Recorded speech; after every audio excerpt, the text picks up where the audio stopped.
பின்புறத்தின் but ஆக்னியை அழுத்தி பிதுக்கி விடாதீர்கள்.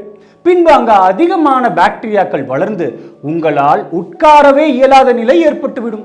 சிலருக்கு அங்கு சீல் கூட பிடிக்கலாம். இதற்கு என்ன செய்ய வேண்டும், என்ன செய்யக்கூடாது என்பதை காணொளியில் காணலாம். நீங்கள் உடற்பயிற்சியினை முடித்த பின்பு உடனடியாக குளித்து விட வேண்டும்.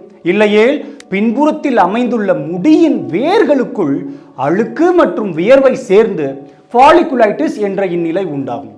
சுடுதண்ணீரை விடுத்து பச்சை தண்ணீரில் குளிப்பது அவ்வேர்களை உராய்வுக்குள்ளாக்காமல் சாந்தப்படுத்தி உதவும். அங்கு டால்கம் பவுடர் வைப்பதோ தேங்காய் எண்ணெய் தடவுதலோ கூடாது. இவை யாவும் காமிடோஜெனிக், அதாவது முடியின் வேர்களுக்குள் ஊடுருவி அக்கட்டிகளை பெரிதாக்கிவிடும். வழக்கமான சோப்புகளையும் தவிர்த்து சாலிசிலிக் பாடி வாஷ்களை பயன்படுத்த வேண்டும். இவை முடியின் வேர்களுள் படிந்திருக்கும் அழுக்கு மற்றும் வியர்வையினை வெளிக்கொணர்ந்து உதவும். பென்சாயில் பெராக்சைடு மற்றும் ஆன்டிபயோட்டிக் குணங்கள் நிறைந்த களிம்புகளை பயன்படுத்துதல் அங்குள்ள பாக்டீரியாக்களை அழித்து இந்நிலைக்கு மிகுதியாய் உதவும். அதிக நேரம் ஒரே இடத்தில் அமர்ந்திருப்பது கூடாது.